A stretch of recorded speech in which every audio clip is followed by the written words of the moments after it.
I would like, if I may, to take you on a strange journey. Strange things are afoot at the Circle K. It appears we must redefine the nature of our association. Where are you going? I was going to make espresso. I see you shiver with anticipation.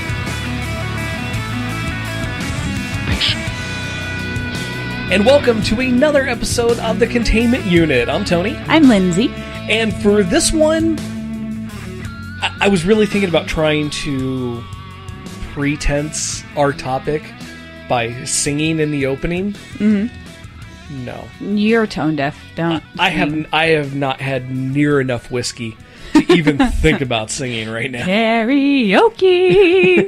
It's like an urban legend that karaoke is Japanese for tone deaf. Yeah. But then I go, commentary. Depressing shot. Which, if you can't figure it out yet, and if you clicked on this and didn't look at the title, we're talking about our favorite musicals. Mm-hmm. Because both of us are theater kids. Mm-hmm. Love musicals. Mm-hmm. Really don't think musicals get the praise that they're due, especially at this last Oscars, and I'm sure we'll talk about that here in a bit. But for this, we just kind of wanted to talk about what we enjoy about musicals, what are some of our favorite musicals, and if we have time, maybe some of the musicals that just don't resonate with us, or maybe even ones that we just look at and go, yeah, that's a piece of shit. You know how I am with stuff that I kind of go, what? I just kind of... You forget about it. I forget about it. So if there's a musical out there that I don't like, you don't remember watching it. I don't remember. Well, let's just, hit the ground running. What's a musical that would top your list of favorite musicals?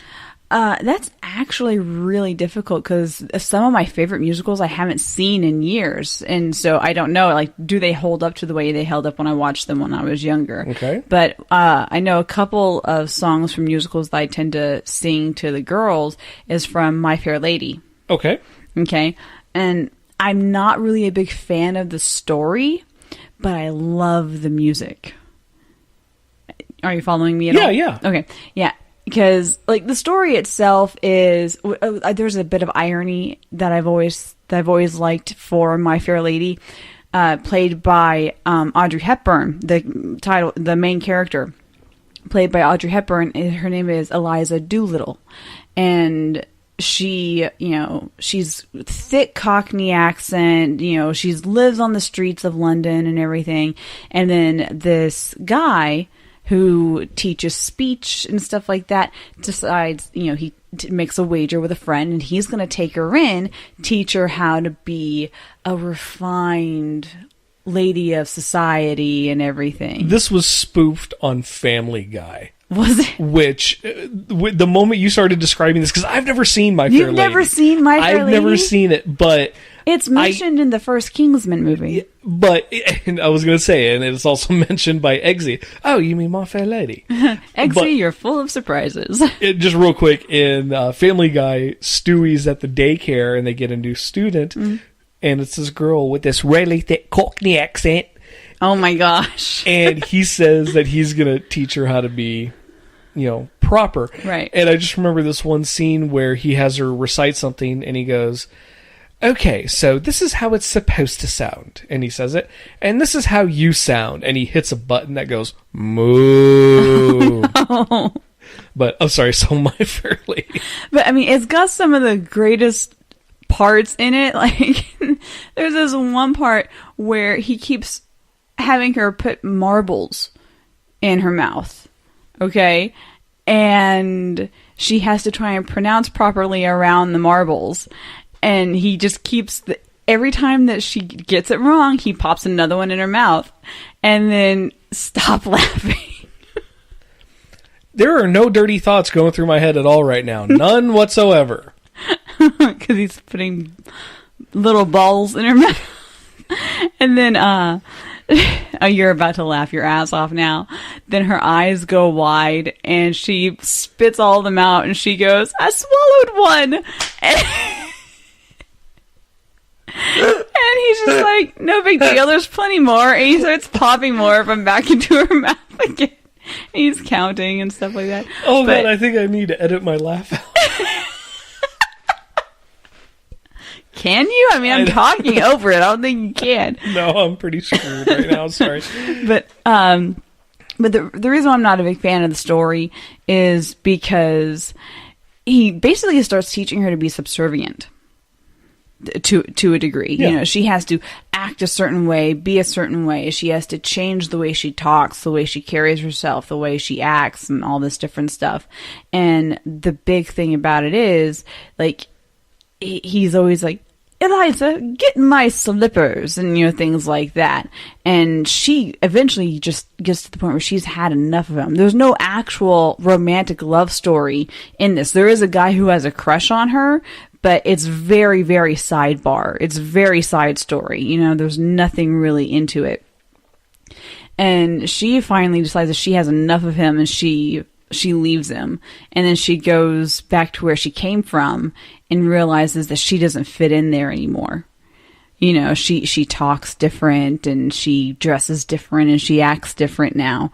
And so basically a woman of two worlds who doesn't fit into either one anymore. Right. And so he just kind of realizes also, because when she leaves, he's like, fine, go away. I don't need you, right?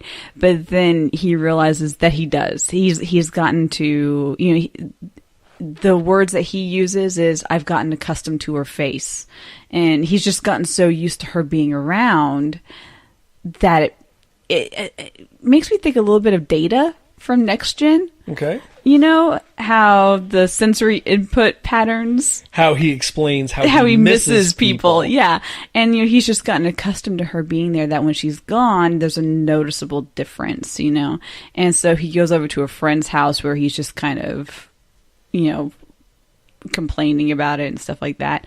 And he lays back and lounges, comes to find out she has been visiting the same friend. And so she goes there and she sees him, and she throws out the Cockney accent and just you know, hi sir, what can I help you? Or, you know, I forget what she says to him and everything, but she does it in the Cockney accent. And then he just smiles, puts his hat over his head and goes, Eliza, get my slippers. And then that's where it ends, with her going just back to the norm where she felt she was being subjugated. I'm like, why? But the irony part that I didn't get to was, her character's name is Eliza Doolittle. Okay. And the guy that's helping her, his name is Henry Higgins, but he is played, I cannot remember the actor's name, but he is played by the man who was Dr. Doolittle in the original Dr. Doolittle movie. Gotcha. And that's how I always remembered her last name, because I'm like, because it's Dr. Doolittle. So.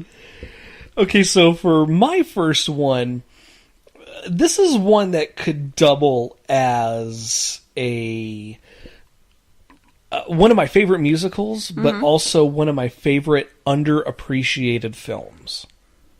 Okay. Across the Universe. Oh, yeah. Mm-hmm. And this is just a beautiful movie, start to finish. And an acid trip. It's definitely, I mean, it's about the Beatles. Yeah, I was going to say, think about the songs that it's inspired by. Yeah, it's a Beatles musical set in the 70s. Mm-hmm. Yeah. Gonna be an acid trip. Yeah. But when I say it's underappreciated, estimated budget of $45 million. Mm-hmm. In the U.S. only, box office gross, $3.8 million. Really? Yeah. So, you know, $45 million budget, $3.8 million in the U.S. Worldwide, made about $29 million. What? So, still... When it came out, people, like, raved over it, though. People were excited for it. It was just... it's beautifully shot. Mm-hmm. The music just fits every single scene. And there's a lot of musicals where they try to change things up, and some songs are in this style and some songs are in this style. Right. And every now and then there's a song that just doesn't fit, or something that falls flat. Right. I can't think of a single song in Across the Universe that does not fit the tone or the setting of what they are trying to portray. Well, I love the use of, like, symbolism and stuff like that they put into the songs. Like, there's this one part where is it when they're doing the little montage of happiness is a warm gun? I can't remember. It's when the character of Max is off at war. Okay. Right? And the part of the song that goes, "She's so heavy." Oh yeah. Well, it's a duplicate, or not a duplicate, but it's a montage of songs. I forget the first song, but the second one is "She's So Heavy." That's the song. And that's why I said montage, because I think it goes into, I know that they do, he does "Happiness is a Warm Gun" when he's in recovery, injured, yeah. But I couldn't remember if it went straight into it or if there was stuff cutting in between, that's why. It's "I Want You" and then "She's So Heavy." Okay. Because again, that's the symbolism of That's "I Want right. You," the Uncle Sam poster when he's at the recruitment center. Yeah. And then they started it though in New York with the couple doing the sexy dance, and you know what I'm talking about. Yeah. Anyway, with like JoJo and whatnot. But when they do the "She's So Heavy," they're carrying the Statue of Liberty through Vietnam. And oh gosh, I love that scene. It's this, like I said, the symbolism of it, just the way it's all done is beautiful. And one thing I love looking at, especially in musicals and everything, is how do they do the lighting? Because the lighting tells you a lot of the emotion that's supposed to go into things like that. The cinematography is beautiful, start to finish in this film. When I studied film, my first year of college, course I took was the history and aesthetics of film was the name of the class. And one thing that we talked about uses of angles and use of light and just different things like that. And one thing that my professor said was, the thing about musicals is you can do anything. You don't have to worry about whether or not it makes sense, quotation marks, necessarily. People busting into random song in the street doesn't make sense. Yeah. And then this was about the time that the Buffy musical aired. That we were talking about this. And so afterwards I went up to him and I told him the Buffy musical aired last night, and there was this one part in one of the songs. It was "Walk Through the Fire," when they start singing "Let It Burn" over and over again towards the very end of the song, and then fire trucks are going by, and then she sings "Through the Smoke." She calls to me, and you have smoke go across the screen as the transition into the next scene, and just the things that you can do in a musical that you really can't do in other movies because it wouldn't make sense, Well, like the scene earlier in the film where Jude first meets Lucy, and they go bowling, and it transitions into him singing "I've Just Seen a Face." I love that version of the song. And have them jumping over the ball returns at the bowling alley. But it's all blacked out with neon lights, so you just have these shadows jumping and dancing. Yeah. I can't think of a negative aspect of this film. It's so disappointing that people seem to love it. The critical acclaim was there. Right. The surviving Beatles, Ringo and McCartney, loved the movie. Right. It was everything that the Beatles really tried to put forward in their music. And you actually see the transition of the characters going through almost the same transition that the Beatles went through. Whereas, the Beatles and the characters start pretty clean shaven, short cropped haircuts. And over the course of the film, they start experimenting with drugs. The Beatles started experimenting with drugs. And at the end of it, they've all got long raggedy hair. Max has got that beard and he's completely unkempt because he's got the PTSD just dragging him down and everything. Everybody has kind of gone through the same transition that the Beatles did. And the music is just phenomenal. "Happiness is a Warm Gun" is just an amazing bit of choreography. Salma Hayek as the nurse. Salma Hayek as a nurse is just enough to stare at, especially when she breaks up into 5 nurses. And you're like, 5 Salma Hayeks, 1 for each weekday. And this, again, the symbolism, the craziness of it. Right. Because, like you said, with musicals, it doesn't have to make sense. And you've got Eddie Izzard singing for the benefit of Mr. Kite. And like they make... Then you have Bono doing I'm the Walrus. I am the Walrus. I remember when we watched this the first time, they bring out this character, Dr. Whatever, and this guy comes out with this long handlebar mustache and these Lennon glasses and this cowboy hat, and I look over at you and I go, who is this Bono looking motherfucker? Oh my God, that's Bono. And Bono belts out I am the Walrus.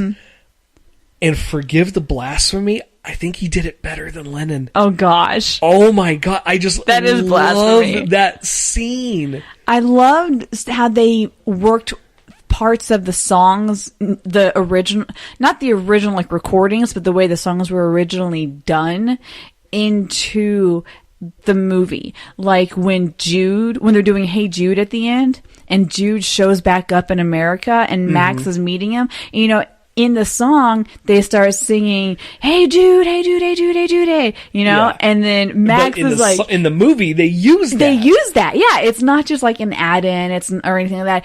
It's actually how the song is sung, and it's Max getting excited. There's Jude, and he's like, "Hey Jude!" Jude's getting off the boat, going through customs, and it's, "Hey Jude!" He's getting his attention. Yeah. And oh God, I kind of want to watch the movie now. We haven't watched it in a while. It's been a while, but it is like the soundtrack holds a very special place to me.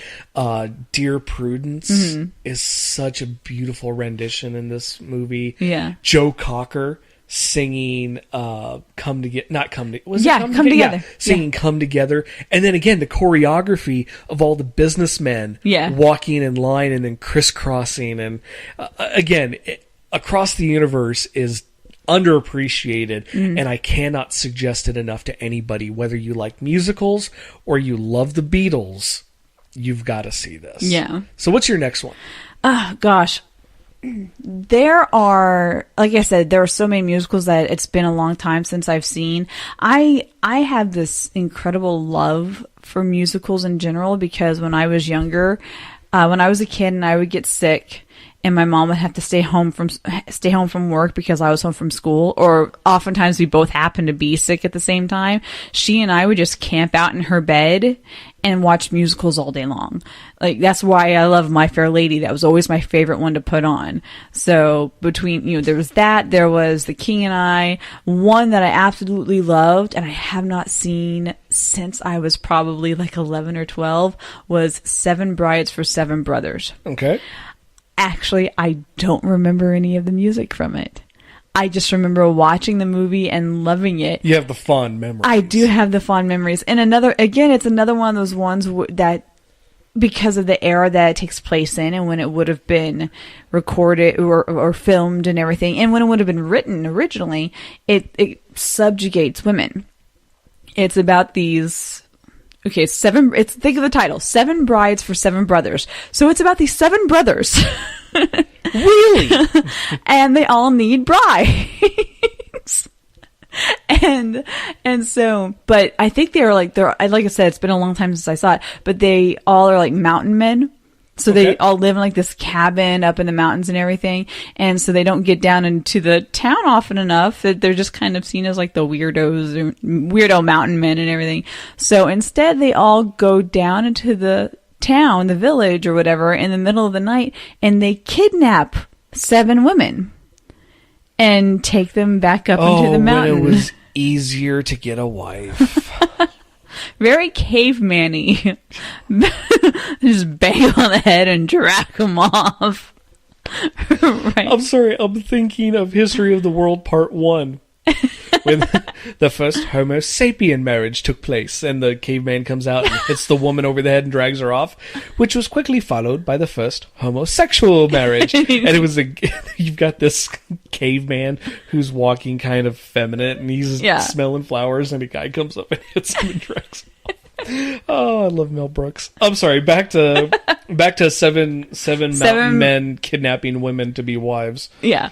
So, but the thing is, though, they're all like, well, these are our wives now, and they should be like cleaning for us, and stuff like that and everything. And the women are just like, screw you. but it's like this whole thing of, I think they might be a bit, what is it that people always say Beauty and the Beast is? And I'm always Stockholm Syndrome. Thank you. I think it's probably a bit of Stockholm Syndrome in there, because the wives do end up with the brothers. They love them over time. Yeah. And they I think they do try to escape. But like I said, it's been a long time. But, you know, I don't remember any of the music from it, so I'm wondering if I should, like, just completely X out this whole thing. But I just have so many I have a fond feeling when I think of that one. Well, see, and that's the thing. That's the thing about movies, and even, you know, specifically musicals. It's not necessarily about the movie, the story, or the music. Mm. It's the feeling that it gives you. Right. And the memories that it gives you. Right. And, you know, over time, they may not hold up. The movie may not hold up. Yeah. But there's a reason you have those memories. Yeah. Okay, so what's your next one? How'd you do? See, you've met my Rocky Horror Picture Show. That is the one thing you can sing. Oh, yes. And again... There's a karaoke story there. There's a karaoke story involved there, but Rocky Horror Picture Show. That includes fear and surprise. The greatest bad movie of all time. Yeah. I love that movie. I really do. Tim Curry is a god because of Rocky Horror Picture Show. And you could have met him this year. Oh, so Tim Curry is appearing at Phoenix Comic Fest. It's no longer Phoenix Comic Con, but Phoenix Comic Fest.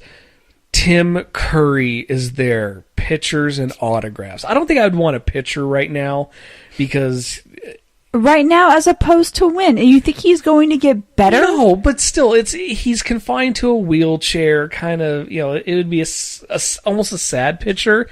But if I could get an autograph picture of Dr. Frankenfurter. Yeah. Oh, that'd go up on the wall. But we're going to be in Texas for our niece's graduation. And don't say that with too much bitterness now. Yeah, because we're missing out on some people at this year's Comic Fest. But Rocky Horror Picture Show, I didn't know anything about it until my senior year of just before my senior year of high school. Mm-hmm. So I'm doing a play at Backdoor Theater in Wichita Falls. And everybody in the play keeps talking about Rocky Horror. And they're like, Tony, you would be a great Frankenfurter. And I'm like, okay, what does that mean? Yeah. You've never seen Rocky Horror? And then so I turn it on one day and I realize, oh, I've seen bits of this because Comedy Central back in the day used to run little clips of movies and stand-up specials when they didn't have a show on. They would just run a little 2 to 3 minute clip, and they would play like Sweet Transvestite or something like that. So I'd seen it before, just never knew what it was. Yeah. And from the first time I saw it, I was hooked. From the opening lyrics with the lips. Oh gosh. And well, I know you got to think. You know how I am about mouths. But just again, we're going to use this phrase, an acid trip. The film is batshit crazy. It makes no sense whatsoever. The graphics blow. Yeah. I mean, the film was made for, let me double check this, but I think it's like $1.2 million. Okay, adjust for inflation. Made $139,000 at the box office. So another failure, but look at the legacy it holds. To this day, there's still midnight showings, sing-alongs. The Blu-ray, the DVDs have sing-along options. They have options where they tell you when to throw the toast up into the air, when to throw the toilet paper, when to pull out the newspapers and squirt the squirt guns. I mean, it's just an amazing film. And again, Tim Curry is amazing. Yeah. Just the way that he dives into the role. Now, by this time, he'd already played Frankenfurter on stage. Yeah. So he was ready. I mean, he was Frankenfurter. I have to say this. He is rather sexy in that outfit. In a very confusing way, yes, he is. But the songs, that he does, Sweet Transvestite, Right. I'll Make You a Man, Rose Tints My World, just, he has such an amazing vocal presence. Yeah. And to combine that with the way he has no fear with the role. Yeah. And then you've got like young Susan Sarandon and Yeah. Richard O'Brien, the one that plays Riff Raff. He did, he was the writer. Yeah. And he wrote all of this. And the Time Warp. There's not a song on there I don't enjoy listening to. And I don't know why this happened in college, but I started listening more and more to the music after it was suggested my senior year of high school. Mm-hmm. And around the end of high school, I started realizing I could kind of mimic it. Mm-hmm. And funny thing is, because of Gilligan's Island, I don't know what it was, but I could not get the voice down. Mm-hmm. Until I saw Gilligan's Island. For some reason, I just started doing the opening of Gilligan's Island with the Tim Curry voice. Mm-hmm. And I went, oh, holy crap, I can do it. Mm-hmm. And then I just started singing Sweet Transvestite, and I started doing it at the theater, and people were like, oh, holy crap, he's doing it. Mm-hmm. He can do it. And then in college, some of my new friends in college out in Albuquerque, because moved from Texas to New Mexico. Wait, I'm still stuck on, you watched Gilligan's Island? I loved Gilligan's Island. That was one of those things where you get up early, you're getting ready for school. The only thing on TV are reruns. Yeah. So it was like Gilligan's Island. Yeah. And then in college, we would go to a karaoke bar. And they were like, Tony, why don't you sing something? And I'm like, I can't sing. And I started flipping through the book, and I saw that they had Sweet Transvestite. And I'm like, all right, let's give it a try. Yeah. And I did it. And it felt great. Because I got up there. It's empowering. It's strangely empowering, especially for somebody who can't sing, but I found something I can sing. And people loved it. And then whenever I showed up at the karaoke bar, my friends and even people who are regulars at the karaoke bar were asking, you're going to do it, right? You're going to sing Sweet Transvestite. Mm-hmm. And then we left, you and I got back together, and we went back to Texas to get married, and we'd go back, and people would be like, yeah, Tony, this other guy was singing it. He sucked. You got to do it tonight. So, well, the incident that I was thinking about with singing it with karaoke was when you were doing that play, and we had that at Backdoor Theater. Yeah, was it Mousetrap, something like that? Yeah, it was doing Mousetrap. And then it was a cast party. Mm-hmm. It was at a karaoke bar.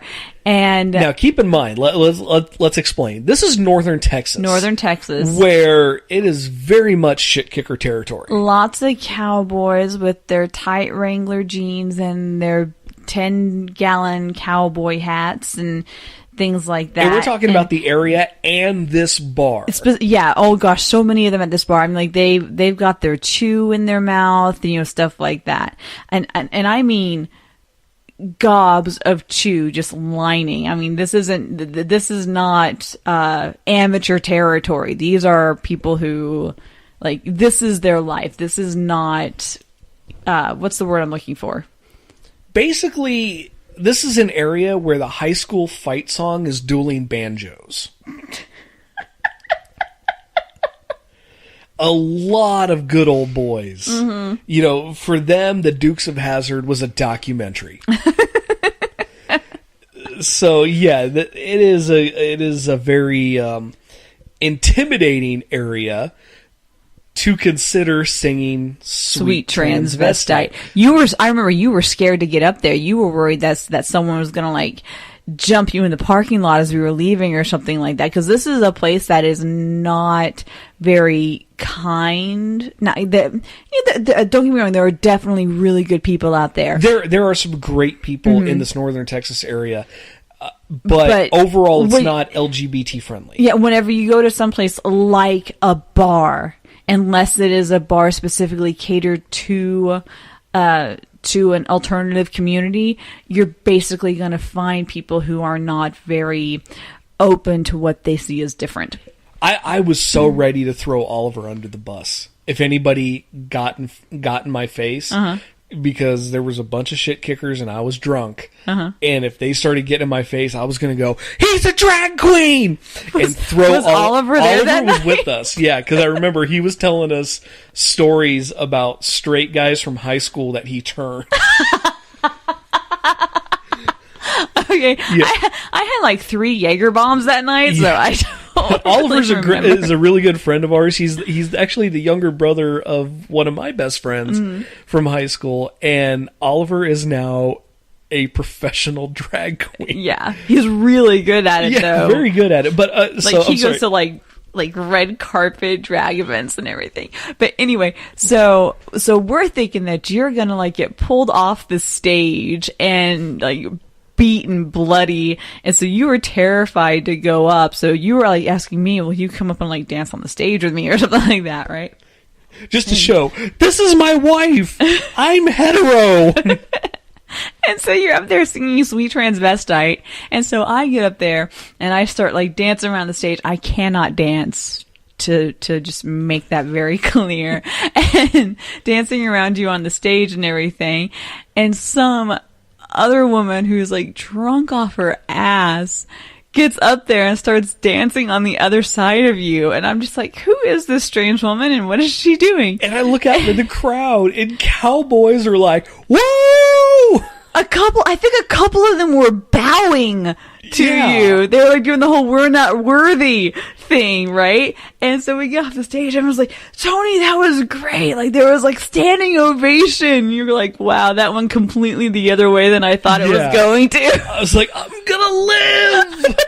I was ready to die for my art, but wow, was that like a shocking turn of events there. Yeah.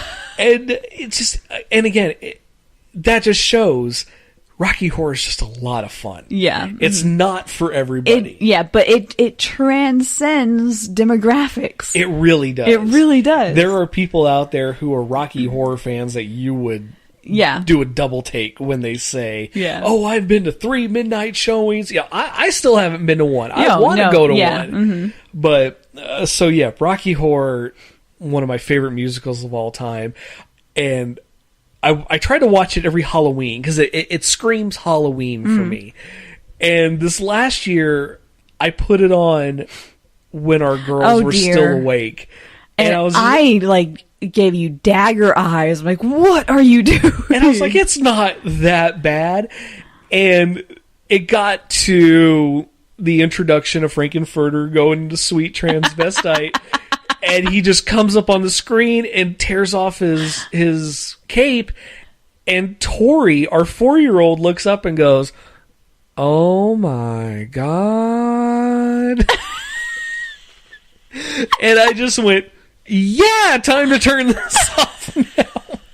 When you get that reaction out of your 4-year-old, you know, yeah, maybe I shouldn't be watching this right now. Okay, so wrapping up Rocky Horror. Sorry, I can't stop. And that broke Lindsay. I'm just imagining her little high-pitched voice. Our 4-year-old is smaller than average, so she's almost built like a 2, maybe 3-year-old. So just imagine a little tiny girl just, oh my God. All right, so what's your next favorite musical, hon? Okay, I'm going to have to go for a Christmas movie on this one. I was wondering if this was going to make the list. But part of me wanted to just throw off a really random Christmas movie to throw you off. I couldn't think of one quickly enough. But Scrooge. Yeah. Scrooge. And which I think we talked about in our favorite Christmas movies episode. Mm-hmm. But recently we bought a record player to play vinyl records. And for those of you who don't know what a record player is, it's like a really big CD. And there's a record store that's opened up in the mall that you work in. Mm-hmm. And so we went down there one day, and we were. I don't know why I feel the need to like clarify that I don't work in a store in the mall. You work in an actual business? Yeah, this mall has an office complex with it, and I work in the offices in the mall. I don't know why I feel the need to just You're clarify. like, I don't work at one of the clothing departments. I'm not working at Hot Topic. Right. But I had come up to visit you for lunch, and we went and we walked by the record store, and we were looking through to see what they have and everything, and you're like, I found something, and if you want it, I will get it for you right now. And I'm like, okay. And you pick it up, you turn it around, and I was like, ah! I flipped, I freaked out, and it was the album movie soundtrack to Scrooge. Original pressing. Yeah, original pressing for $3. And I'm like, frick yeah. and so I have not listened to it yet. Part of me really wants to put it on, but another part of me is like, wait till Christmas. But this is another one of those movies I always watched with my mom when I was sick around Christmas time, and specifically around Christmas time. But and then, my mom and I, we watched all sorts of Christmas movies like that and White Christmas and everything. But this was one that I've always loved. And the only time I never saw it on TV. The only way I ever saw it was through a VHS that my mom had taped. And that was how we watched it every year, was this VHS. And we had to, I think we had to fast forward through the commercial breaks and stuff like that and everything. And then you got it for me on Blu-ray last year or the year before? I think it was last year, but don't we also have it on DVD? I don't think so. No, And it was the first time I had ever actually seen it fully. I never realized that there is a whole scene cut out of the VHS copy that my mom had. Yeah, cut for TV broadcast. Yeah, cut for TV broadcast, where it's nothing that's in the book, nothing that it's not even in any other version I've ever seen. It is Scrooge in hell being led there by Jacob Marley. And Jacob Marley is played by Sir Alec Guinness. I almost said Albert Guinness, but yeah, Alec Guinness. Albert Finney and Alec Guinness. Yes, thank you. Albert Finney plays Scrooge, and it has got some of the best music in it. One that I will just start randomly singing any time of the year is "Thank You Very Much." If someone says the words, that's my favorite song. On the movie. If someone says "Thank you very much" to me, my brain starts going, "Thank you very much. Thank you very much. That's the nicest thing that anyone's ever done for me." And it's just. So where was I? Thank you very much. Thank you very much. That's my favorite song in the whole movie. It's got some great songs too, and that one I love because it plays two different versions of it in the movie. And the first time they play it is during the Ghost of Christmas Yet to Come. Okay, and everyone's saying thank you very much to Scrooge, and he's going, "What did I do?" And what he doesn't realize is that he died. Everyone is so thankful of the fact that he died. It's one of those great things in movies where somebody is thinking they're getting the praise. Yeah. But what's really being praised is behind them. Yeah. And in this case, it's his dead body being out. Taken out. Because he's got his back to his business, and he's facing all the crowd going, "Thank you so much. You loved me the whole time." And Which is ridiculous because they can't see him anyway, and he knows that. Yeah, but then you see his coffin being taken out, which is so funny because he's rich. He's got all this money, and it just shows you how frugal that he is. That he paid for one of the cheapest looking coffins that you could have. The guy does not have a concept of you can't take it with you, know? But one of the things I love about that scene is that when the coffin is being carted away and everyone's following it, and there's so many people that he still doesn't see the coffin, the main guy in the scene who is doing the majority of the singing and the thanking and stuff like that, he is dancing on the coffin. For a light-hearted musical, it's got some dark shit to it. Yeah. Now, when I was younger, I didn't think anything of that. I was just like, oh, this is neat choreography. Not that I knew the word choreography when I was like 8. But, to me, I'm like, oh, this is fun and everything. But now as I'm older, I can watch what's going on and I see the symbolisms and I see what the different things are supposed to mean and everything. And I'm like, oh my gosh, he's dancing on his coffin. I never noticed that before. But then they play it again at the very end after he's woken up and he's gone to visit the Cratchits and everything. He's changed. He's changed. He's realized his mistakes and everything. He's not the person that he was.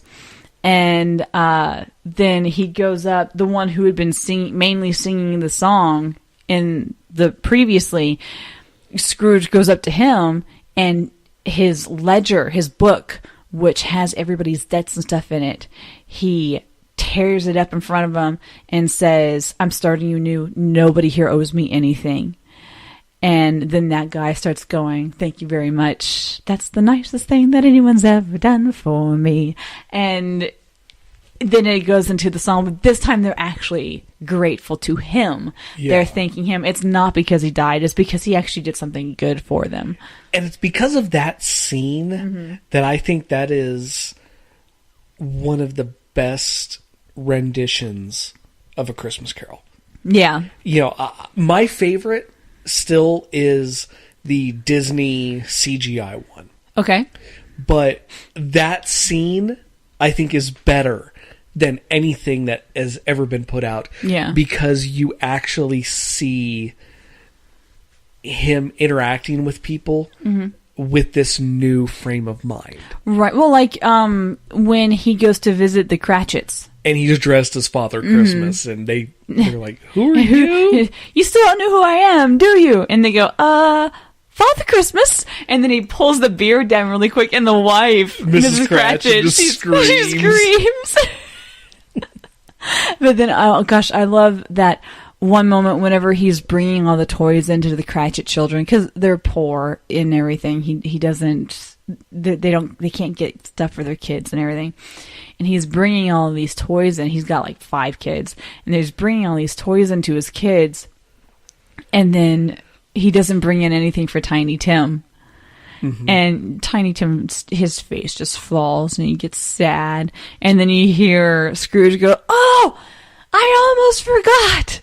And then he brings Tiny Tim in like the biggest, most extravagant is present. This huge like carousel and he's just like, oh, and then he pays to, he tells, I'm going to take care of your son and stuff like that and everything.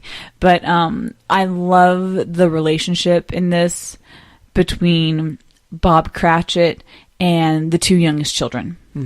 Because one of the early songs in the movie is after Scrooge lets him leave for the night and everything and tells him, fine, take the day, but be here earlier the next morning. And, for letting him be off for Christmas and stuff. By the way, the book is really good too.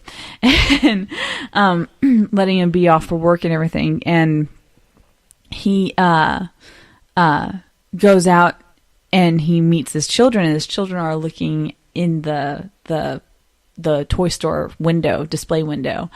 And I love Tiny Tim's philosophy here, because he asks his kids, well, which one do you like? And his daughter's like, I like the dolly in the corner. He's like, oh, beautiful. That's a wonderful dolly. And then he says to Tiny Tim, which one do you want? And Tiny Tim says, I'd like to have them all. And he's like, all of them? And Tiny Tim says, I can't have any of them, so I might as well want all of them. And he's like, Tim, you are a philosopher and a gentleman. And so I love, and because Tiny Tim can't walk, he sits Tim on this little like sled that he's got and just pulls them around and everything. Well, Tim can walk, but he's got the crutch, And you see the troubles that they have. Like, they go by the poultry store and you see these big like geese and turkey and everything hanging in the window, and then you see these like rich people walking out with like these big packages, and then you see Bob Cratchit go in and you see him count out his money very carefully and hand over what he can for like a small duck and everything. And then you see him go to like the winery, and you see like this one guy is walking out. He's got like this top hat and this nice suit and stuff like that. And you just see him pass over several bills, which in the 1800s, to pass over a bill instead of coins, you know? The way that you describe that makes me think of A Million Ways to Die in the West. Yeah. Take your hat off, boy. That's $1 bill. Sorry. Continue. So, he passed over, but he goes in and he, just gives over some money just to get like a little bit of like cheap brandy or cheap wine or something like that to have. Yeah. And the scene that I love, the part that I loved in this scene here, whenever, because there is a song in this moment, yeah, and it's them. It's like, oh gosh, which one is it? I can't even think of which one it is now, but it's a sweet one about just basically being together as family and stuff like that. And there's this man on the street dressed up as Father Christmas who's giving out gifts. It's 4 gifts for however much money, I forget how much, for like a shilling, something like that. 4 gifts for a shilling, and it's a surprise. You don't know what you're getting in them. Mm-hmm. And so he goes over to get 4 gifts, and then you see that people know who Bob is, and you see that they know the predicament that he's in. And he hands the Father Christmas guy hands Bob an extra present and says, "You have 5 kids, Bob. 5 gifts for a shilling." And I always loved that part, because you see that these people, they all know the circumstances that each other are in, and they make efforts to kind of look out for one another. Yeah. It's such a good rendition of the movie, and I love it. So my next is one that I know we both enjoy. Mm-hmm. And it's actually coming up time to watch it again. I don't think we watched it last year. Okay. But I'm going to make sure we watch it this year. Mm-hmm. 1776. Yes. Mm-hmm. I think we put it on last year, but we never really made it through it. Yeah, something came up that we couldn't finish watching this. And I've loved this one since middle school. Yeah. This was something that one of my favorite teachers of all time, Mrs. Brady, put on for us.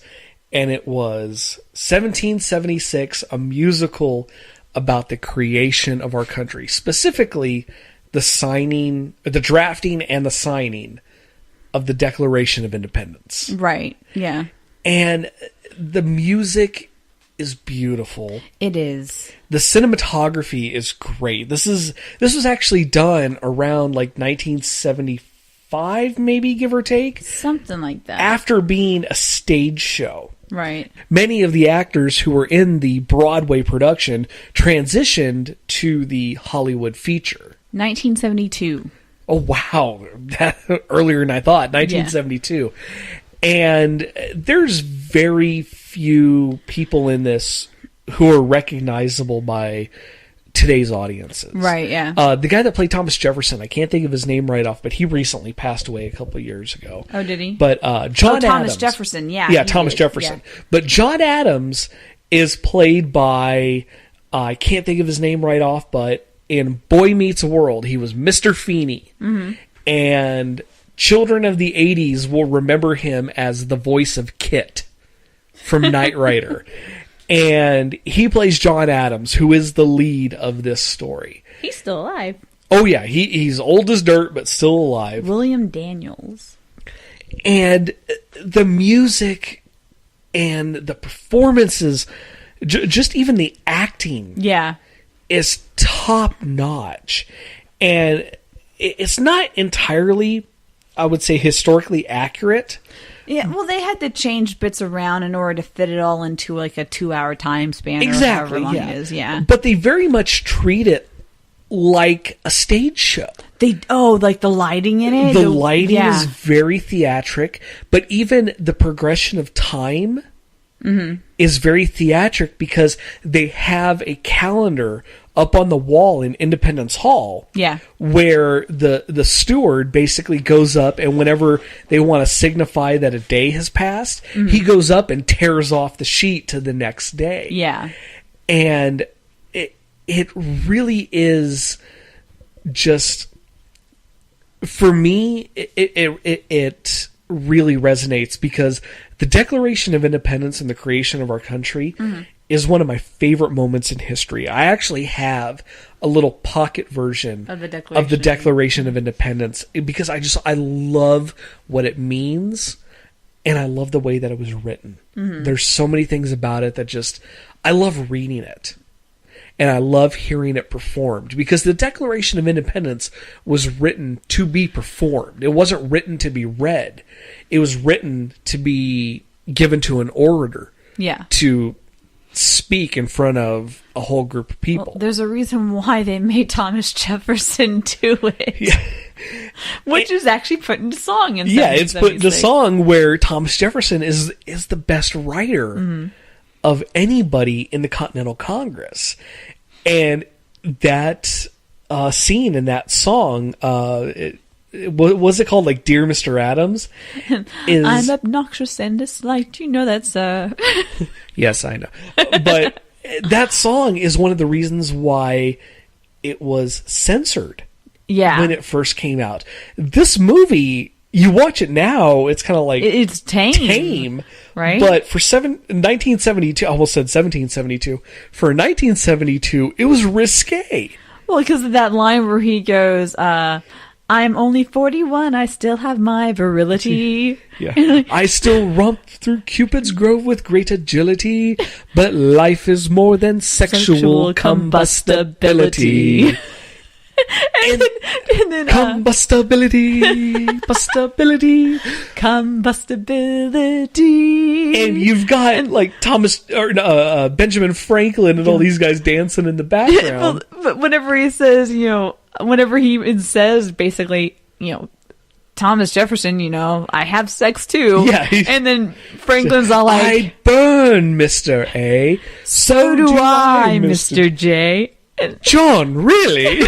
It's like, I had no idea. He's like, shut up. Benjamin Franklin is the biggest perv in Philadelphia. So funny. But because of that stuff, it was censored when it came out. But then you've got later points in the story when John Adams is tasked, because he's part of the War Council, right, to go down and see the state of the troops. Right. And we're going to New Brunswick or whatever it is. And so Benjamin Franklin is part of that group, and Benjamin Franklin's taking a nap, and he says, Franklin, get up, we're going down. And he goes, why the hell would I want to go? And somebody speaks up. He actually goes, like hell. Yeah, why would I go down there? And somebody speaks up because they found out that the troops have taken to drinking and taking with prostitutes. Well, apparently all the troops have like chlamydia or something like that. The French disease. And they say, he says, why would I want to go down there? And Rhode Island speaks up and says, the whoring and the drinking. And Benjamin Franklin just shoots out of his chair and walks right out, ready to go. For a man who's currently doing first aid on his foot for gout, he just all of a sudden gets up and he hears whores and drinks and he's out.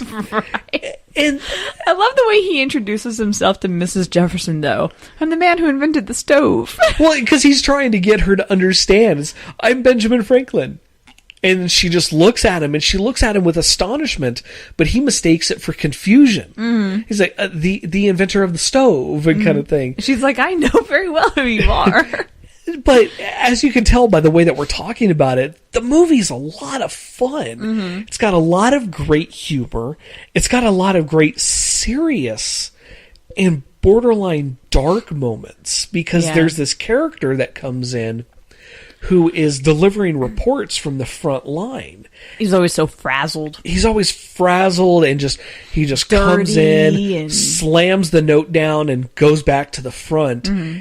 And when he takes a moment to stop, and Congress has been dismissed, he sits in there with like the steward and the apprentice, and he talks about what he's seen on the front line, right, and sings this song called Hey Mama, where he talks about seeing his best friend get killed. Yeah. And it's really dark and really sad. Is that why you always skip that song? Just because of It's a little, yeah. Yeah. It reminds me of Brian a little bit. Oh. And Brian's one of my best friends growing up who was killed, who was murdered. Yeah. And it's a little hard. Yeah. But then you've got another one where John Adams is all by himself, and he almost is at the point of giving up hope for independence. And he's singing this song in the middle of the night to himself, and just talking about everything that's going on, and trying to almost like to jazz himself up to keep the fight going. And during this song, one of the opponents shows up and is like, I've been looking at this wrong. And right there in the middle of the night changes his vote to yes for independence. Oh, because the vote for independence had to be unanimous. Yes. And because it was the whole thing of if we're going to hang together, it was the whole thing of hang together. If we're going to hang, we're going to hang together. Because if it wasn't unanimous, even if it was decided on by a majority vote, then even the people who voted against it, if they lost, were going to hang. Yeah. Well, and it was also John Hancock in the movie references Cain and Abel. Yeah. And talking about how those who stand against us will carry the mark of Cain. Whereas if it's a 7-6 vote, the 6 that voted against independence would end up joining England. Yeah. And fighting against their brothers. Yeah. So it had to be unanimous. Yeah. And there's a lot of great historical facts in this. They do stretch the truth at times, but nothing so much. And you know me, I'm very big on historical accuracy. They don't go so far that it harms my enjoyment of it. Right. And it's just a beautiful looking film because it is very theatric. And to this day, I wish there was video of the Broadway production with Brent Spiner. With Brent Spiner as John Adams. Just to see Commander Data as John Adams, who is this obnoxious asshole. And actually has songs where the chorus is, "Sit down, John, for God's sake, sit down." And just to see Brent Spiner get up there and belt out these songs and be this obnoxious man who is bugging people for independence. Yeah. Oh, God, I would love to see that. Oh, man. And in that movie, in 1776, I love, like, you get to hear, because they take actual quotes from Benjamin Franklin and use them in it, and you get to hear them within a context, like, talking about how when people are saying, why should we vote for independence and everything, Benjamin Franklin straight up says, and this is something that I think is prominent today, is we are a more violent nation. Even back then, Benjamin Franklin saw it. Yeah. We are a more violent nation. More enterprising, more violent. We're a new nation. We require, or we're a new. I don't remember but he says we require a new nation. It is a necessity for us to have our own country because we are something that's never been before. And this one part was he say? I cannot remember, but he yells at one guy because it's a new idea. Because he's saying there's no precedence. How can there be a precedence when it's a new idea? So what's your good one? What's your next musical, hon? Oh gosh, I don't know. I mean, I could always go for anything Disney.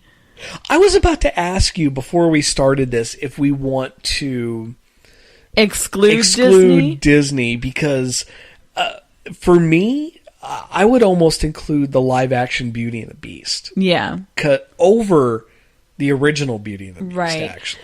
And the reason why I would do that has nothing to do with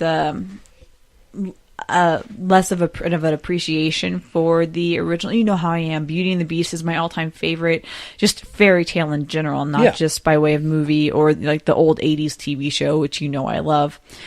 But because with the live action, there are so many other aspects that you can actually see that you can't necessarily see in the animated. There are so many aspects, of course, that go into the animated, like the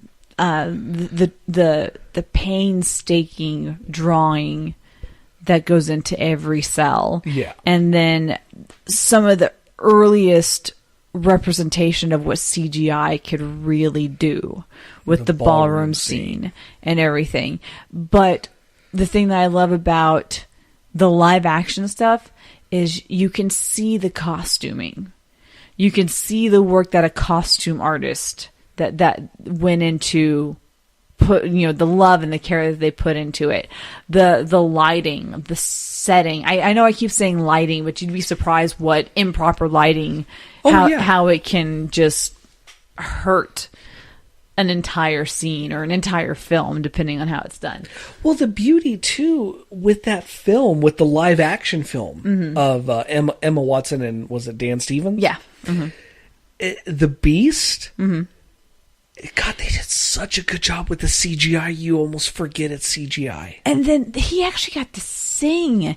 I mean, he gets a little bit of singing opportunity in the original, but he has a full-on song all to himself. The fact that song was not nominated for an Oscar is bullshit. I wanted to see Dan Stevens up at the Oscars just belting that one out. I mean, it wouldn't have been as deep. Yeah, because it was altered a little bit in post. It was altered, yeah. And because, you know, the Beast, he's got that, you know, big, deep chest and everything. You know what I mean? Yeah. Anyway, but I love the live actions because you can see all this stuff. You can't really see the artwork being done. That plus there are some scenes in the animated where Belle goes kind of cross-eyed. But I think the old animateds that tended to happen, I think it's like in The Little Mermaid and stuff like that too. And speaking, again, going back to Phoenix Comic Fest, there's another person that we had the chance to meet. Paige O'Hara, who did the voice of Belle in the 91. Just animated, yeah. Jocelyn, I hope you know how much you mean to us that we're missing out on this for your fucking graduation. But, so, you know, nothing against the animated. The animated was why they did the live action. And really, whenever they said that they were doing the live action, the moment they said when the release date was, I didn't have any faith in it. I'm like, they did it for March. They're not doing a sweeps piece. It's going to be crap. It's not coming out around Christmas. It's not coming out in the summer. It's not coming out at the blockbuster times. So I'm like, it wasn't, I mean, just to clarify. It was set for March. It wasn't blockbuster time, which is the summer, and it wasn't Oscar time, which is the holidays. Yeah. It was in the middle of nothing. Yeah. And it was where they normally put movies that they don't expect. It's just to bring in a little bit of extra income during the year. They don't expect anything to actually come of it. And considering ones like Cinderella and Maleficent didn't get very good reviews. They got like mixed reviews, but mainly just kind of like, it was okay. I was like, okay, they don't have any faith in this one. And I was scared. And I think I saw it 4 times in the theater. I took you, and then we went again with our daughters. I went with your mom. And didn't you go with Naomi? No, we were supposed to go, but we never got the chance to. Okay. I went. Okay, so maybe I went 3 times. Did I go 1 time by myself? No, I think you did. Did I? I don't remember. It sounds familiar. So I went 3 or 4 times to see it, but I got the glass from Alamo Draft House. I loved it. I loved the additional songs, like the Dan Stevens one, Evermore. That's one of my favorite songs from the movie. I love the original. I remember seeing it in theaters when it came out. Yeah. I prefer this to the original. And that is, you know me, with modern films, I tend to dislike remakes. Yeah. Oh my God, this was just such a beautiful film. Just the way it was done. How much of it they tried, how much of the set, definitely they had to build up a set. right? There's no way you're going to find a village like that nowadays.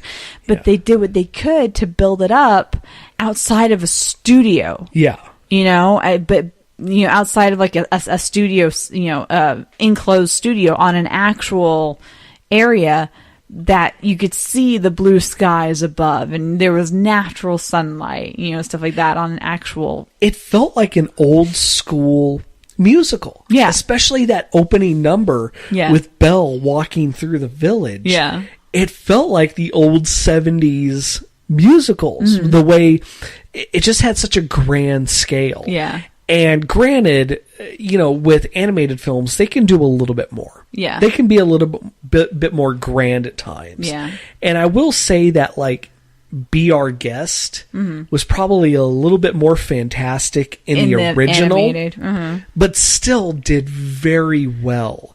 They zoomed in too much in the live action. They did, yeah. They focused in on Lumiere, which, not a bad thing, because again, even... the CGI for Lumiere and Cogsworth was fantastic. A lot of people hated it, though, because they felt like you couldn't really see like the definition of his face and stuff like that. But I'm like, he's a candlestick. Screw them. I know. But the very, very opening when you've got in the animated, the narrator is oh my gosh, I can't think of his name. He just recently passed away and did the voice of Cogsworth. Oh, David Ogden Stiers.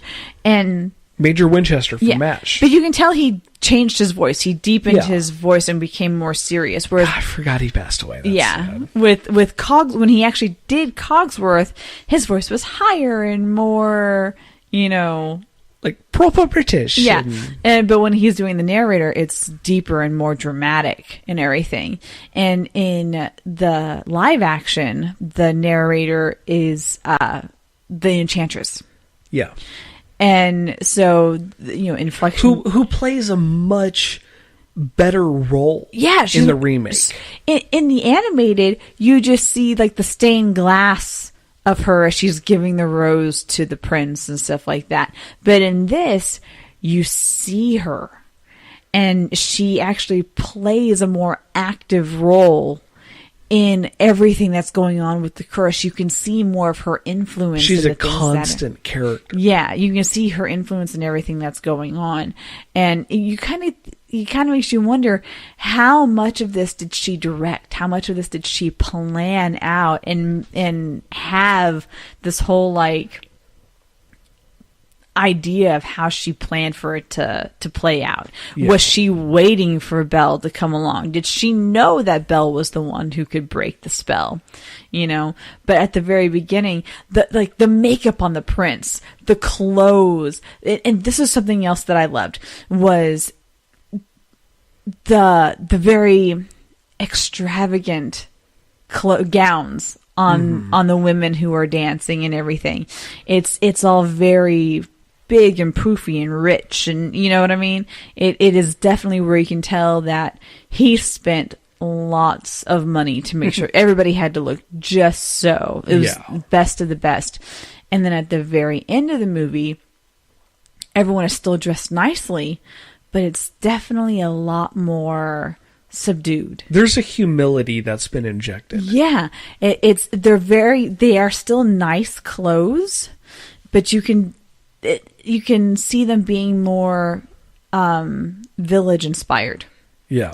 You could see Mrs. Potts throwing an apron on real quick before she goes back to the kitchens or something like that, even though she's still dressed very nice. Yeah. And, they did a really good job of, at the end, subtly showing how the prince changed, and at the beginning how extravagant everything is. The set of it, the lighting of it, everything is bright and brilliant, and the princesses are all in this fabulous white and everything. And one thing that I really kind of laughed at with that movie, and not in a bad way, because I'm not laughing at the movie, I'm laughing at the reaction to people.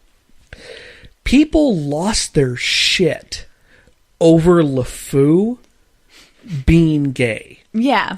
Which, if you watch the original, he's in love with Gaston. Yeah. And people were just flipping out going, oh my God, there's a gay character in Disney. This is ridiculous. And then people were kind of like, excuse me, homophobic asshole? The guy playing Gaston is actually gay. Yeah. Luke Evans is gay. He plays the manliest character in the film. The manliest character? Well, no, because Gaston is, he is the epitome of masculinity. That's true, yeah. And just the fact that they were taking umbrage about the fact that even in the original, LeFou had a thing for Gaston. It just wasn't openly said. Yeah. Here, they just take it up a notch and make it that, he's gay. I love that part in the song Gaston when he just basically takes Gaston's arms and wraps them around himself and he goes, too much? And then Gaston goes, yep.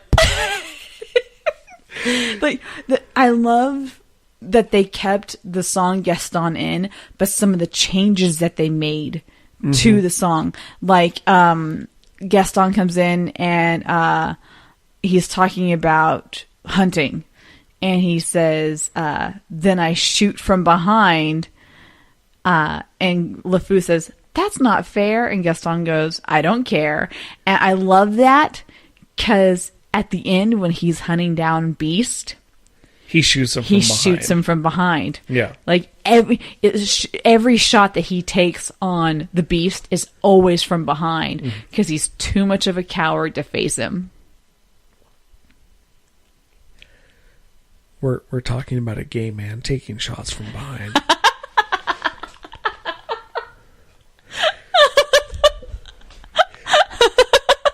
But anyway, going back to the song Gaston. Yeah. One thing that I disliked about that song, and I felt like the spitting line, I think, didn't they? They did cut that out, but they did keep in the eggs line. I ate 2 dozen eggs, and but it's when I was a lad, I ate 2 dozen eggs every morning to help me get large. Now that I'm grown, I eat 5 dozen eggs, so I'm roughly the size of a barge. It's at the end when LeFou does that whole line where he tries to spell out the name, and then he says, and then I realize I'm illiterate. G-A-S-T. I think there's another T, and it just occurred to me that I'm illiterate, and I've never actually had to spell it out loud before. And I felt like that was a little, that's like the one negative I have against the film. But. Sorry, you give me a chance to sing, I'm pretty much going to take it, especially when I've got whiskey in me. So, my last selection, South Park, bigger, longer, and uncut. I forgot about that one. And I remember when we saw the trailers, because we didn't know back in like 99, 2000 that this movie was coming out. And I remember being in the theater and it was talking about, we've used the best technology and it's making this thing. And then their Cartman pops up on the screen and does I will do the German dance for you. It's fun and gay and tra-la-la. And everybody in the audience was like, oh shit, South Park the movie. They're going to get away with so much. And compared to what they get away with now, South Park the movie's pretty tame. Yeah. 99. Okay, so it came out in 99. So it was only just a couple years into the show. And I love the fact that when you watch the trailers back in the day, you had no idea that it was going to be a full-blown Les Mis style musical. Well, because Cartman would just randomly sing on the show occasionally anyway. Like Kyle's mom's a big fat bitch. Yeah. And stuff like that. But I remember seeing it in the theater, and to this day, almost 20 years later, I still don't understand why there was a church group in the front row. But there was because I knew some of the guys in the front row, and I was just like, "Hey, Brad, why are you here with this group? What's going on?" And he goes, "Oh, this is a church group." And I'm like, "The fuck? This is South Park." Right? But yeah, there was a church group in the front row of our viewing, and the movie's going, and they break into song. And I look over at my friend John, and I just go, "Is this a musical?" And he goes, No, they're just throwing in, "Oh my God." And then as the movie went, another song, and we're like, holy shit, they're doing a musical. Because they kept that quiet. Yeah. And the movie came out, and yeah, it was a Les Mis musical. They recreated songs from Les Mis in this song because Trey Parker is a huge fan of Les Mis. Oh, is he? He is a diehard fan of Les Mis. And as a matter of fact, one of the first movies that Trey Parker and Matt Stone did together was while they were at college doing their final project for film school. They did Cannibal the Musical. And it was a true story, quote unquote, based on the only guy in American history to be tried and convicted for cannibalism. And they did this as a student project that is now out on Blu-ray. Cannibal the Musical.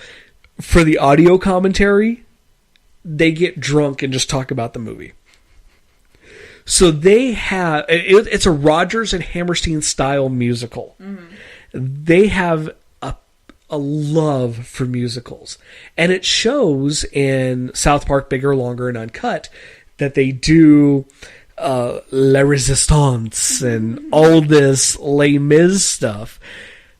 But the fact that they have a song called Uncle and they were nominated for an Oscar for Blame Canada. That one's hilarious. It just, the effort that they put into this.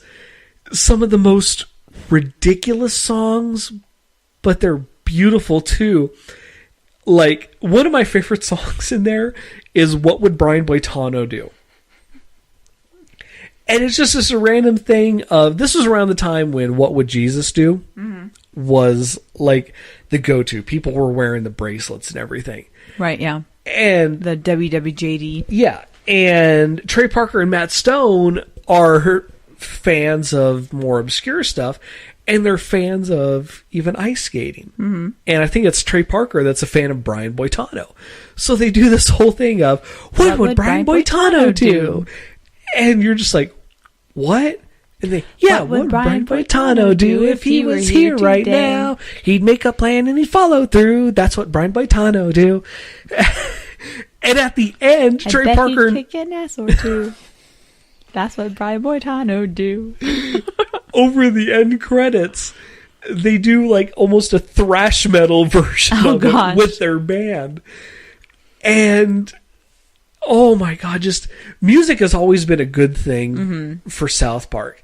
And then they even redid Kyle's Mom is a Big Fat Bitch. And just made it even better. Kyle's mom is a big fat fucking bitch. And there's only one, because 1999, like 2000, that time span was times for me that I don't know why. I just enjoyed movies so much in theaters that I would literally fall out of my seat laughing. And it was that and Austin Powers, The Spy Who Shagged Me, specifically the Maury Povich scene, where I, to this day, remember laughing so hard I fell out of my chair. Like, I was in the aisle just, oh, I can't breathe. And I bet the people around you were sitting there going, this man is freaking insane. They thought that even when I was there for a normal movie. But it's one of those, I never really see it on lists of best musicals. and I feel like it deserves a spot. Yeah. Because Trey Parker and Matt Stone, they tend to get overlooked because of the crude nature of their humor. Yeah. But when you take that away, you have to realize that they did a badass musical. Yeah. And they really paid beautiful homage to the musicals they love. Yeah. And so that's why, to this day, South Park, Bigger, Longer, and Uncut, there's a part of me that can't wait for the girls to be older. So you can show it. So I can go, all right, girls, when I was 18, this was the shit. And I put that on. And it's like, you're 14, you're 18, let's put it on. Close enough. Let's watch it. So what's your last film there? I'm going to go for a newer film. There are so many films that I would love to talk about. Like, I would love to talk about the 1965 Cinderella with Leslie Ann Warren. Oh, yeah. Okay, it's so good, and it's one like with 1776 that's very theatrically done. It is. It feels like they're filming a Broadway show. Yeah, but what I'm going to talk about, just because we mentioned at the very, very beginning about one getting screwed out of an Oscar. I know where this is going. I've got to bring up The Greatest Showman. To this day, I can't understand when Hugh Jackman says, I can't sing. Bullshit! When has he said that? When he first started looking into doing Broadway shows and musicals and stuff, he said to the musical director, I can't sing. And the musical director played something and sang it, and then Hugh Jackman just mimicked him. Mm-hmm. And the musical director's like, there, you can sing. Mm-hmm. And Jackman's like, no, I was imitating you. Mm-hmm. Well, do that. Yeah. It's like, bull crap, dude, you can sing. That's how I sing. Yeah. I cannot read music or anything like that. I imitate what I hear. The one song I can sing, I'm imitating Tim Curry. Yeah. And, but Hugh Jackman apparently started with on Australian stage doing Oklahoma.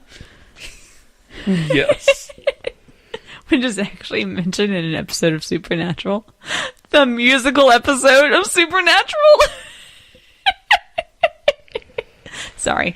All of our favorite shows have musical episodes. They do have musical episodes. Psych did a musical episode. I wish Chuck had done a musical episode.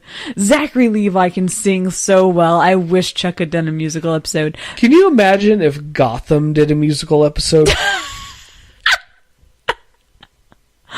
Then Flash did a musical episode. Well, because Grant Gustin was on Glee. And so was Melissa Benoist, who's Supergirl. Yeah. So they just had her cross over onto Flash, and they did a musical episode. I'm like, okay, it works. And it's got one of my favorite songs. It's Super Friends. It's not favorite songs, but I it's enjoyable. It's enjoyable, and it's one of those things that's got all the the geeky stuff that I'm like, that's funny. Anyway, so back to The Greatest Showman. It's got the same songwriters as La La Land, which I never saw La La Land. Yeah. And part of me is sitting there going, because I love the songs from The Greatest Musical, I should probably see La La Land. Isn't that the movie that was mistakenly awarded the Best Picture Oscar? I believe, then they were like, oh, wait, we read the wrong one. Yeah, I think it was actually, was it Moonlight? Something like that. Something like that. Yeah, the Greatest Showman, I eventually downloaded the whole soundtrack, and our girls, love listening to it. And they will listen to it in the car. I finally got to a point where I stopped putting it on. Because you don't want to get burned out on it. Yeah, and if I see one of the songs come up, I'm like, skip it really quick before they know before they know which song that is. Because I love the music, and I don't want to get to a point where I'm sitting there going, I don't want to hear it. I don't want to hear it. But Tori, she would hear our youngest, she would hear one of the songs come on and go, can we watch The Greatest Showman when we get home? Well, considering the fact that it's The Greatest Showman and my 4-year-old is asking to watch it, sure, fine, okay. And again, the cinematography is excellent. The acting is excellent. One of the little girls in it, the one who plays Caroline, you can tell that she actually has dance experience because she knows how to move whenever you see her do the few moves that she gets to do. And I did not know that Michelle Williams could sing. Me neither. And she does such a good job. I love the song Tightrope. It's so good. And This Is Me has become this like anthem of empowerment, you know, of this is who I am and just screw you, get over it type of thing. And that was the song at this last year's Oscars where the original cast sang it and then they gave the award to another film, and even people who hadn't seen Greatest Showman went, wow, that movie got screwed. It was the only thing they were up for. And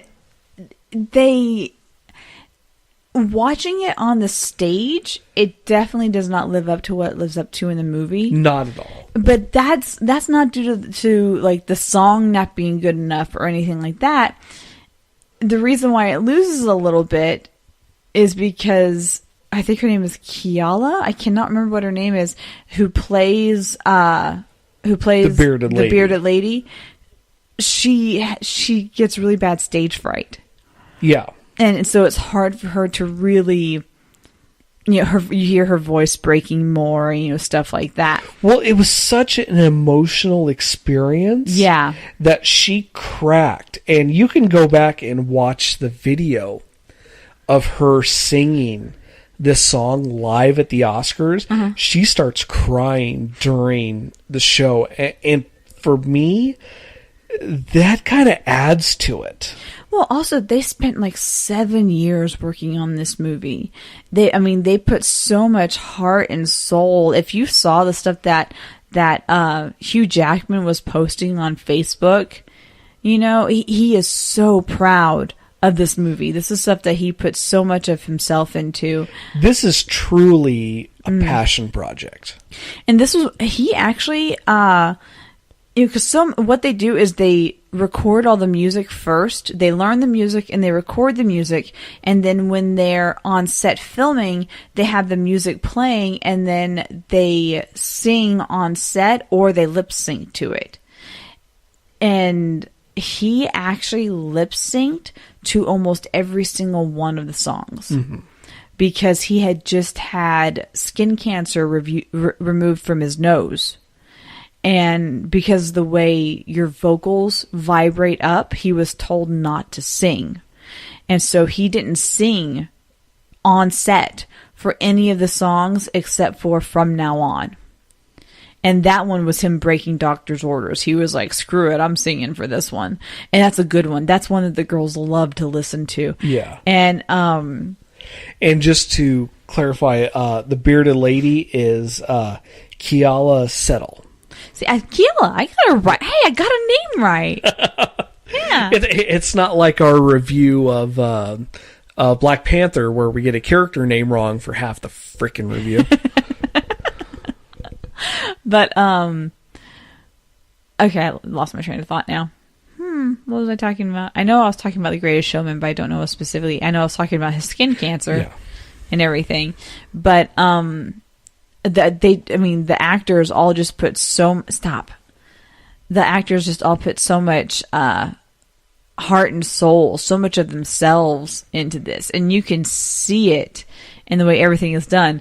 And the director, this was his first film directing. He did a damn good job if that's his first. He normally he is a director. He's a director of commercials. Yeah. Of low budget commercials. In fact, that's how he and Hugh Jackman met. Is Hugh Jackman was filming a commercial early on in his career, and he said to the director, I'm going to work with you on a movie someday. And the guy was just kind of like, okay, Yeah, whatever. You're not gonna make it, and then he becomes Wolverine, and then it's like shit. And then he makes it. And he's like, he's not gonna call me. And so then, whenever the Greatest Showman script hit him, he was like, I want this guy to do it. So he got a hold of him, called him up, and said, hey, I want you to direct this. And he was like, okay. And so this was his first film, like full on film directing. It was the first thing that he done, and he did such a fantastic job, such a good job.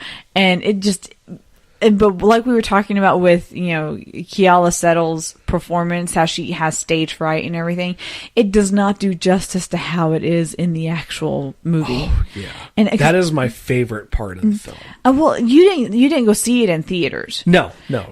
But I remember seeing it in theaters. I remember I was so hyped. I was so pumped. This was the one I wanted to see. So many movies this past Christmas season, like Shape of Water and everything. But this was the one movie that I was sitting there going, this is one I've got to see in theaters. I've got to see this one in the theaters. Like I didn't care if I'll go by myself. I'll go with like. I don't know. I'll take a dummy and pretend it's my guest. I don't care. I want to see this one in theaters. And I ended up going with your mom, and I was sitting there, and whenever I go with someone to a movie that I know I want to see it, but they don't necessarily want to see it, I'm always worried that, they're not enjoying it. It's just going to be a whole bunch of...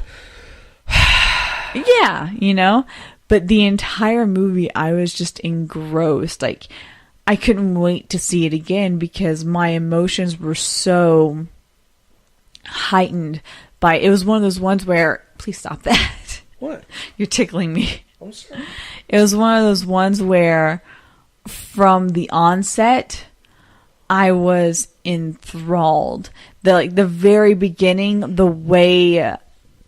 From the song, The Greatest Show... Mm-hmm. Playing over the production company intros and stuff like that, and then how they would have the kind of old-time looking cuts. Okay, think of like the silent movies. Yeah. Okay, you know how they would have those bits, those screens come up with the border that would give like text and stuff to it. Yeah. That's what was coming up, but it was, but it would have like the production company and stuff like that too. But then it would flash back to Hugh Jackman in the shadow with the light coming down from the circus center and everything, and it's him singing the opening quiet lines to The Greatest Show, and it just the very theatrical, dramatic entrance to it. It had my heart rate going up from the very beginning. I'm sitting there going, this is so beautifully done. This is awesome. The entire time I'm watching it, I'm just enthralled by the whole thing. And then when it gets to This Is Me, I remember just sitting there like tears, like just gathering up in my eyes. And I know that if anyone looked at me, it would have been that look of awe and wonder that they would have seen, because that's how I felt. And I know my eyes were just like bulging out of my head. And I was sitting there going, this is beautiful. It's a work of art. And I was just so amazed by the whole thing. And one of the moments that I absolutely love in it is about midway to 2/3 of the way through the song, when she gets... It's the repeat of the opening lyrics, but it's slower and it's got less of the orchestral, so it's a little bit more a cappella and everything. And then, but all the other characters, they're like suspended in midair, and yeah. And then when it gets back into the full rhythm of the song, they hit the ground, and you hear that thump. And then it gets into it. Just the way it's timed and the way the music comes back in and everything, it just really hits you with that emotional jolt. And it's just, the whole thing is just so beautifully done. And then the song From Now On, again, it's those ones that it starts quiet. The Greatest Show does it too. Starts quiet and then it builds until your whole body is just like, you can just feel your blood pumping through your veins with the rhythm of the music. And it's so beautifully done. And it was just gypped from that Oscar. That got stolen from them. And specifically, it was nominated for Best Original Song for This Is Me. Yeah. And, damn you, Hugh Jackman, right, for making me like a Zac Efron movie. But overall, when that came out, I hadn't seen it until it came out on Blu-ray. Right. And I was telling you, you're going to sit down and watch this. And we watched it, and honestly, I was blown away. Mm-hmm. Just from the music alone. I told you would be. It was beautiful. And that is definitely one of my favorite modern... it's one of my favorites overall, but it's definitely a favorite in the modern sensibility of films. Mm-hmm. And it also just goes to show that modern audiences just don't appreciate musicals as much as they should. Watching it, though, it kind of gives me a bit of an inferiority complex, I really gotta say. How so? Well, Zendaya. Yeah. Is so beautiful. Mary Jane. Yeah, or the new Mary Jane. New Mary Jane. Well, she's not Mary Jane. She's MJ. Yeah. But she's so beautiful, and she does her own acrobatic work in the movie, and it's so intimidating. I'm watching her, and I'm just like, "Damn, that's good." I couldn't do that even if I wanted to. And I do want to, and I can't do that. I'm just like, there's no way in hell you could get me on that ring. And she's so beautiful, and it's so intimidating. I'm like, wow, I feel a lot worse about myself. Thank you, Zendaya.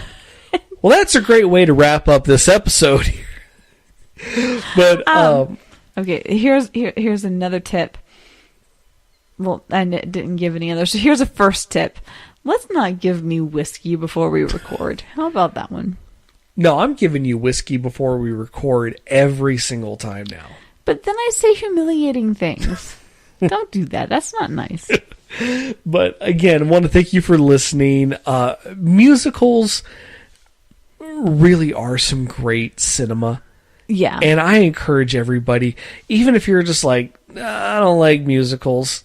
No, you just don't like the musicals you've seen. It's like, well, do you like music? Yeah, I like music. Then find the right one, and you're going to like a musical. Yeah. And earlier in this episode went a little bit longer than I intended. So we didn't get to musicals we don't like anymore. Which is fine with me, because I can't remember them. Which is fine. Which I only had one that came to mind. Mm-hmm. And basically, I'll just come down to this. Fuck Grease. That's Jocelyn's favorite one of her favorite movies. I just got so tired of Grease. I'm just burnt out because it's everywhere. There's Funko Pops of Grease now. But she loves Grease and Pitch Perfect. Do I really have to go to her graduation? I am making you, just so you know. But I was about to say I'm not making you, but then I thought, no, I am making you. There are musicals you're not gonna like, but musicals really span the whole gamut of movie styles. Mm-hmm. I mean, Repo, the Genetic Opera. Oh, that one's awesome. It's just music start to finish. It is, and oh my gosh, Tony Head. Yeah, Anthony Stewart Head is amazing in that movie, and his style of singing, and he has got this wonderful transition from being the loving father and everything to the Repo Man, to the assassin, where he's doing this deep growly thing, and he completely disembowels this one guy and then uses him as a puppet. Yeah, and just oh my gosh, it is so freaky yet so good. And that's a movie we talked about in our underappreciated films. Uh-huh. But there's so many musicals out there that I encourage everybody, if you don't think you're a fan of musicals, just consider you're just not a fan of the musicals you've seen. Yeah. Look, there are going to be musicals that fit your musical styling and your movie styling. Well, like you may look at the type of era that The Greatest Showman is based around in the 1880s and think, well, that's not going to have good music. But it's a very modernized style of music because P.T. Barnum was not a modern-minded man. He was very much ahead of his time, so they wrote the music to be ahead of his time. Yeah. And you just got to keep an open mind whenever you go into a musical because, like I said earlier, you can do anything in a musical. You can make the music be anything. You can make the cinematography be anything. And there's so many possibilities when you're dealing with musicals. Yeah. And I can't say anything more on that. I think that's perfect. And just really just take a second, check out some musicals, and just have a good time. But I want to thank everyone for listening. And probably in a couple weeks, maybe a review of Deadpool. It came out this weekend. We're not going to get a chance to see it right away. We're going to be going out to Texas to see family and hopefully see it while we're out there. But I think the next one's going to be a Deadpool review because I'm looking forward to seeing that. Me too. But again, thank you for listening, and we'll talk to you soon. Later. I'm a leaf on the wind. Watch how I soar.